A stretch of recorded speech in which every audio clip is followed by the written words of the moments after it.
What is going on, Savage Life family? I have here a juicy play for you guys, and it is called CFAC CF Finance. Now this here is a blank check company, a special acquisition company, obviously who they look for mergers, and the company that this CF Finance is merging with is AEYE. So I want to give a big thanks to one of my viewers who commented on a recent video that I had back of Laser, and he brought this up to my radar. So CF Finance is definitely a steal at these levels. Recently they have been getting beat up, and I'm gonna go ahead and explain to you why in a little bit.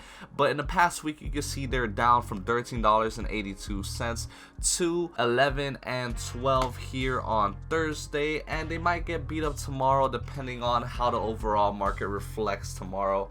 So let's go ahead and dive in first to see what is AEYE. So AEYE was founded in 2013 by Louis Dusson to create low-cost and high-performance artificial intelligence-driven sensing systems that exceed the capabilities of the human eye and visual cortex. On February 17th, CFAC announced they have entered into a definitive merger agreement. The combined company will be called AEYE Holdings Incorporated and is expected to be publicly listed on the NASDAQ following the close of the transaction. Now, what's so special about AEYE? AEYE overcomes the pitfalls of conventional LiDAR for vehicle autonomy. The iDAR platform is active, allowing it to focus on what matters most in a vehicle's surrounding. While traditional sensing systems passively collect data, AEYE's active LiDAR leverages principles from automated targeting systems and scans everything intelligently while focusing on what matters in order to enable safer, smarter, and faster decisions in complex scenarios. Now, LiDAR systems are passive, they lack intelligence, and do not take into account how conditions evolve or know how to balance competing priorities, often assigning every pixel the same priority, causing them to respond poorly to complex or dangerous situations. Meaning, if you're in a situation where you're driving on a bridge and the bridge is completely cut off and there's a car behind you speeding and then there's another car to the right of you sliding, LiDAR is absolutely not going to know what to do in that complex situation, but iDAR, with its AI intelligence, will figure out which would be the safer alternative or the route to go. Meaning, if the bridge is cut off, it would maybe hit the e-brake and take the collision from behind instead of continue to go off the bridge in order to avoid the car that's behind you about to hit you. So iDAR collects 4 to 8 times the information of conventional fixed pattern LiDAR while reducing power consumption up to 5 to 10 times.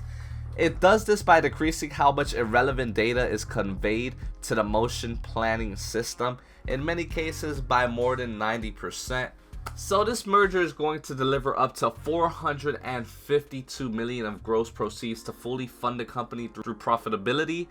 And of course, we all know AEYE, once they receive these funds here, they're going to use it to expand and double the growth of their products. Now, the PIPE investors include venture capital arms of General Motors, we have Subaru, we have Intel, and along with some other investors that weren't disclosed. So it looks like a lot of big names have their trust in this company here, as well as LG Electronics.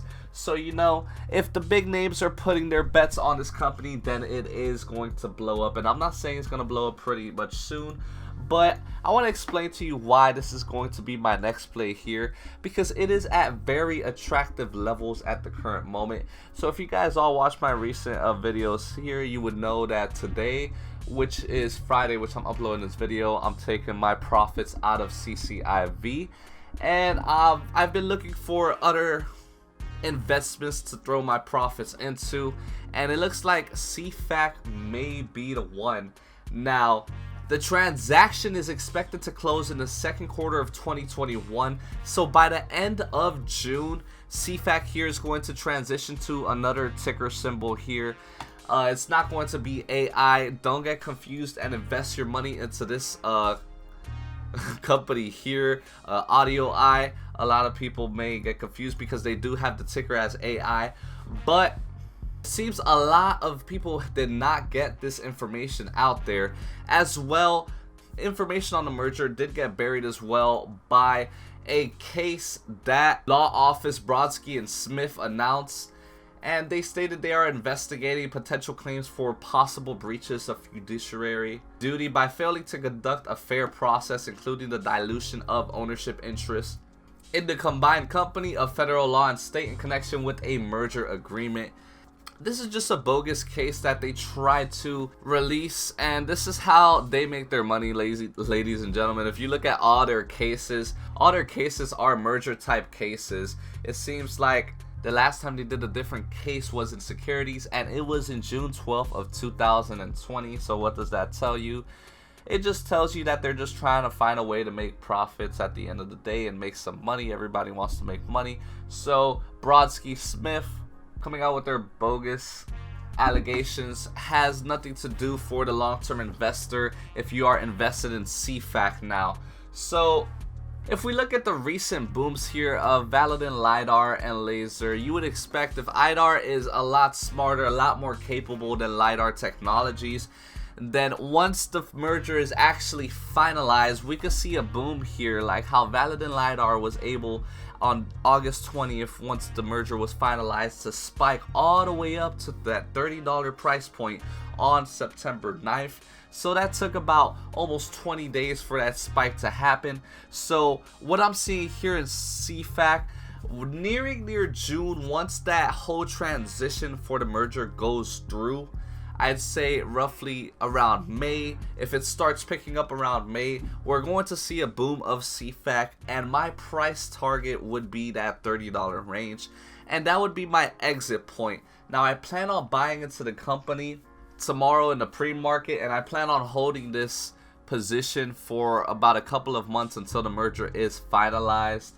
And if I see another dip, I'll go ahead and buy into it. A great entry for CFAC would be a $12 to $10 range, seeing as that's the level that it has been being bought at on the RSI indicator. Now looking at the $180 chart, remember this is a SPAC, and SPACs usually don't dip below $10. So we can see here in the past 180 days, which is 6 months, CFAC has not dipped below $10.54. So in terms of it dipping further than this, I don't see it dipping below $10, and I'm absolutely not afraid of that happening because it will encourage me to buy additional shares. All the information is out there. The only thing that we're missing from CFAC is the revenue to start coming in and the merger to be finalized. So in 2021, they're expecting to make in $4 million in profit revenue, followed by 13 in 2022, and then a steady increase where 24 is going to be the massive boom. So if you plan on holding it for those couple of years, you can go right ahead and do so. It would not be a bad choice if it grows steadily like this. I will probably leg out of my position June, July, buy the rumor, sell the news. It passed all my checkpoints. The only thing I would like to take a look at is the balance sheet, and you can't really see much of that information since it is a SPAC company merging and it has to go through the earnings reports. So you guys let me know what you think of CFAC. Let me know the current positions that you are in if you enjoy this company here, and if you plan on buying into it, go ahead and let me know down below in the comment sections. As well, if you find any additional information, I'd like for you to share it, because at the end of the day, we all would like to make money. So if you guys enjoyed this video, smash that like, subscribe, and comment for the next update. I'll catch you guys on the next one. See ya. See you again.